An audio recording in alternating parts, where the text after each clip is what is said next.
Then again, I'd like to, I'd love to be the martyr, and say, yeah, that's right, a society's sick, and, I'm straightening out a lot of societal problems. But I realize that I'm society, it's never they. My name is William Carl Thomas. I met Lenny Bruce in 1956 when I joined my writing collaborator, nightclub comedian Frank Ray Perilli, in Hollywood to complete Screenplays in Progress.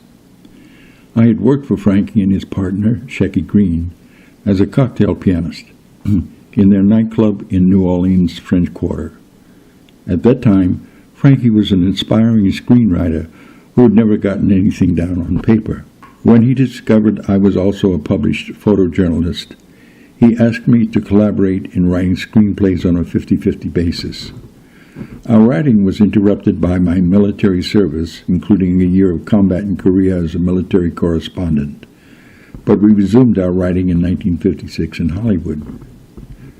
There I discovered he had become a mentor, a tutor, and eventually a manager to an unknown nightclub comic named Lenny Bruce. Lenny also had film ambitions, having made a film called Dance Hall Racket, which never made it into distribution. Lenny saw the progress Frankie and I were making, and Lenny asked me to collaborate writing screenplays with him on a 50-50 basis. We wrote 3 screenplays: The Leather Jacket, about a chaplain-esque character's search for manhood; Killer's Grave, about anti-Semitism in a small southern town; and The Degenerate, about religious hypocrisy. We filmed the promotional pilot for The Leather Jacket, with Lenny in the lead role and me as director of cinematography, but none of the films ever made it to the screen, primarily because of financial mismanagement. Frankie was the first, and at that time the only person, who recognized Lenny's talent. And Frankie endured a lot of frustration mentoring and managing Lenny's career. He had a hard time trying to convince Lenny to make Comedy Records, which were a pioneering venue in that day. Frankie got Fantasy Records to record Lenny's nightclub performance, but they only culled a few short bits, which they included in a compilation of several different comedians on an album titled Interviews of Our Times. He declined to do a solo album of Lenny because, in their words, his material was too nebulous, too short, and too controversial. He was proud that his material was considered controversial, but surprised to hear it called nebulous or brief. Frankie begged me to do something. I timed Lenny's performance for 3 nights with my cinematographer's stopwatch, and after the 3rd night's show, the 3 of us sat at Candace Delicatessen at 3 in the morning, where I told Lenny, "None of your routines runs more than 30 seconds. They're all 1-liners, 2-liners, and 3-liners. Frankie and I laugh at every bit you do, but the audience only laughs at every 3rd or 4th one, because most of it goes over their heads, and a lot of it's controversial, and they're sometimes on the other side of the controversy." I suggested, why don't we take these 1-liners and expand them, actually script them, in order to show Fantasy the material is not too nebulous or brief, and that there's enough material to fill a solo album. Lenny liked to work extemporaneously and resisted being tied down to a script, but when Fantasy never returned his calls, he agreed to script the comedy material. Just like when we wrote the screenplays, every night after work, he'd come to my place and we'd write until sunrise. It took 3 months to write the film scripts, and it took 3 months to write the comedy material we presented to Fantasy. That material was enough to fill most of the first 3 Fantasy albums, and the material we didn't finish and shelved, we dug out and completed in later years for later albums. In my memoir about the 10 years I collaborated with Lenny Bruce, titled Lenny Bruce, The Making of a Prophet, Chapter 3 is titled The Creative Process.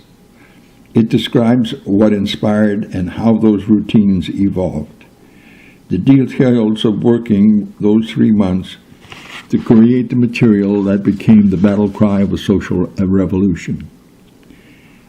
My book also details the problems Frankie and I had working with Lenny because of his unusual and sometimes self-destructive lifestyle. But it also describes the many aspects in which Lenny's mother, Sally Moore, his mentor, Frank Ray Perilli, and his collaborator, myself, were the only ones there during the career-changing first few years, and from before his rise to international fame until the night that he died. Sally trained him in the profession as a nightclub comedian and gave his infant daughter, Kitty, shelter when things went wrong. Frankie wrote gag lines for Lenny, gave him his first long routine based on a prison escape movie, and tutored him on how to impersonate the voices needed to perform that routine. I co-authored his seminal material, photographed his album covers and professional photos and movies, and booked him into career-changing nightclubs such as the Slate Brothers and Cosmo Alley. And my book describes those 10 years of agony and ecstasy that made history. My book is not a biography of Lenny, but a memoir of my collaboration with him, and the only book other than the biography of his wife, Honey Harlow, and his collected notes by his daughter, Kitty Bruce, written by someone who knew him very personally, and someone who contributed to and made sacrifices for that in which we believed, truth, reality, and the First Amendment. Since writing with Lenny, I've written a dozen screenplays and a dozen books. I'm sure there are writers in the audience who would agree we write about what we know. If we're lucky, we can get into that groove where we start channeling new characters and outrageous dialogue of which we never consciously dreamed. If our minds are free to consider the wildest of dreams, it may be in part because we have been exposed to the likes of such as Lenny Bruce, whose stream of consciousness soars past the confines of any box and helps us laugh instead of cry at the scary world in which we live. I have more than 10 books in publication, all available in print and digital editions from Amazon.com, BarnesandNoble.com, and any bookseller via the book's ISBN number. Read descriptions and excerpts of all my books on the publisher's website, www.mediamaestro.net. If you are a film producer, I have screenplays available of all my books. If you are a news director or host of any media venue, print, radio, TV, podcast, I am available for phone or Skype interviews. Contact me at williamcarlthomas@gmail.com. That's Carl with a K.